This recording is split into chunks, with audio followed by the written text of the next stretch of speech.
Hello everyone, আসসালামু আলাইকুম। কেমন আছেন সবাই? আশা করি ভালো আছেন। আলহামদুলিল্লাহ, আমরাও ভালো আছি। আজ আমি পোলাও রান্না করছি, আর পোলাওটা আমি রান্না করেছি প্রেশার কুকারে। তো প্রেশার কুকারে রান্না করা কিন্তু অন্যান্য যেকোনোভাবে রান্না করার থেকে অনেক বেশি সহজ, কারণ প্রেশার কুকারে পানি ফোটানোর কোনো ঝামেলা নাই।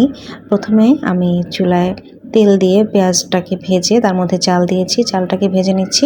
আর আমি এখানে 1 পট চাল রান্না করছি, তার জন্য আমি 2 পট পানি, এখানে ঠান্ডা পানি, নর্মাল যে পানি সেটা দিয়ে দিলাম।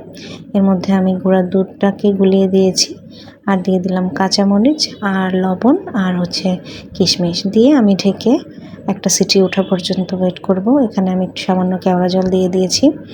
এখানে আর কিছুই করতে হবে না, যেমন পানিটাকে ফুটিয়ে দিতে হয় এরকম কোনো ঝামেলা নাই। একটা সিটি উঠলেই দেখবেন যে হয়ে গেছে ঝরঝরা। আর এটা চুলার আঁচটাও থাকবে মিডিয়ামে, খুব বেশি বাড়িয়ে রাখতে হবে না। তো সব মিলিয়ে 10 মিনিটও লাগে না। দেখতেই পাচ্ছেন আমার পোলাওটা কিন্তু হয়ে গেছে, আর এটা অনেক বেশি ঝরঝরে হয়েছে। এর সাথে আমি রান্না করেছিলাম রোস্ট। পোলাওর সাথে আমার রোস্ট খুবই ভালো লাগে। আপনাদের কার কী ভালো লাগে জানাবেন। তো এই যে পোলাওটাকে আমি একটা সার্ভিং ডিশে তুলে নিয়েছি, আর এর সাথে চুলায় এখনও হচ্ছে রোস্ট। ভালো থাকবেন সবাই, আমাদের জন্য দোয়া করবেন। আল্লাহ হাফেজ।